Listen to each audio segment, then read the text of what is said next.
Dan pemirsa, untuk membahas terkait persidangan kasus pembunuhan Yosua dengan terdakwa Ferdy Sambo dan Putri Chandrawati yang digelar hari ini, kita sudah terhubung bersama dengan pakar hukum pidana, ada Kang Asep Iwan Iryawan. Selamat siang, Kang Asep. Selamat siang Abdi, selamat semangat baru, sehat selalu, semangat selalu, rezeki baru.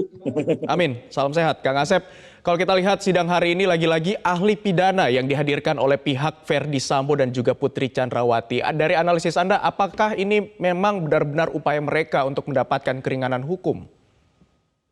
Ya, sekali lagi siapapun boleh strategi meringankan, kayak mau bebaskan, terserah lah menghadirkan alat bukti versi siapapun, boleh saja. Toh untungnya, ujungnya nanti hakim yang menilai apakah keterangan ahli ini untuk menjernihkan persoalan, karena 180 itu ya ahli dihadirkan untuk menjernihkan persoalan, untuk terangnya perkara.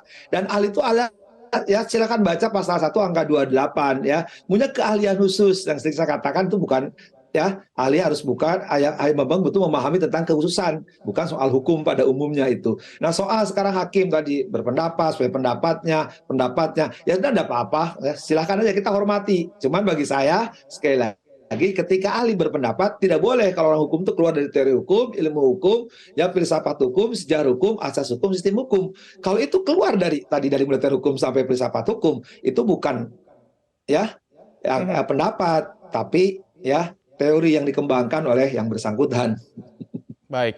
Kang Asep, tadi juga dalam persidangan juga dibahas terkait dengan pembuktian dalam pasal 184 KUHP, kemudian ada juga pasal 183, dan juga harus dibuktikan ada minimal sesuai dengan pasal 183 itu ada 2 alat bukti yang sah. Sejauh ini menurut Kang Asep, alat bukti yang dihadirkan dari Ferdy Sambo apakah sudah cukup kuat atau seperti apa?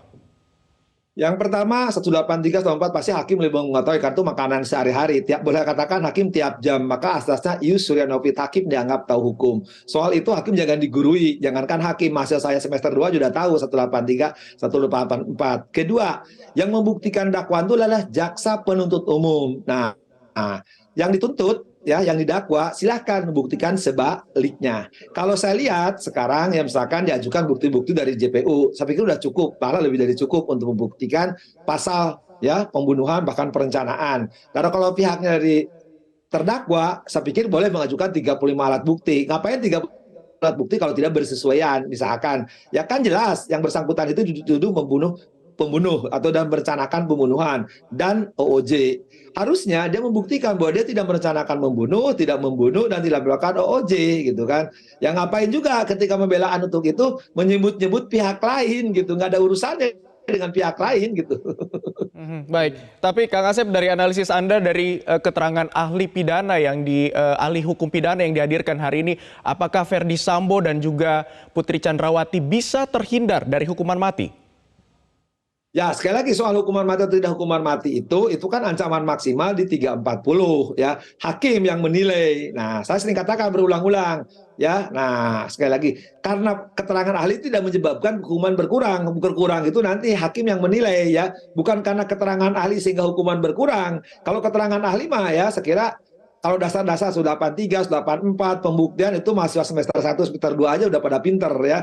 Jadi sekali lagi soal hukuman mati atau hukuman penjara, hukuman lainnya ya pilihannya kan hanya mati seumur hidup maupun penjara. Itu kewenangan hakim. Dasarnya bukan karena keterangan ahli, tapi pertimbangan hakim yaitu menurut rasio disidendinya, baik logos, etos, patosnya. Itu hakim akan pertimbangkan apakah terbukti nggak perbuatannya. Oh, kalau perbuatannya misalkan ternyata ya memenuhi unsur-unsur 340 ya sekali lagi dan secara psikologis sekali itu bisa dibuktikan, masalah juga tahu bahwa ini adalah betul ada pembunuhan, dan secara yuridis bahwa itu memenuhi pasal 340, dan secara filosofis sekali lagi bahwa kesalahannya menyebabkan banyak ya sekali lagi dampaknya, misalkan paling gampang lah ya sekali lagi buat bayangin 97 lebih atau 90 orang korban karena perbuatan SFS ini. Beberapa orang keluarga anak menjawab malunya, ada juga yang meninggal, ada juga yang menanggung derita.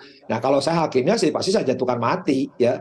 Ya, tapi kita tahu hakim tiap hakim berbeda kan. Nah, silakan hakim selatan akan menjatuhkan mati seumur hidup maupun hukuman penjara. Tapi nampaknya dari perkembangan terakhir, ya kalau saya boleh prediksi, mudah-mudahan sekali lagi pendapat saya sekali lagi mudah-mudahan pendapat saya salah, nampaknya mati tidak akan dijatuhkan kalau lihat perkembangan nampak yang karena dari persidangan ini tidak jatuhkan Baik. maksimal, hakim pasti akan mungkin menjatuhkan penjara. Ya ini kita salah. Tapi mudah-mudahan sekali pendapat saya salah, sangat-sangat salah. Kalau sekali lagi, kalau saya hakimnya Baik. pasti kepada FS saya jatuhkan mati. Baik, ini juga yang menjadi pertanyaan publik dan kita juga akan sama-sama mengawal seperti apa proses persidangan lanjutan yang berlangsung di Pengadilan Negeri Jakarta Selatan. Terima kasih pakar hukum pidana Asep Iwan Iryawan sudah bergabung bersama kami di Metro Siang.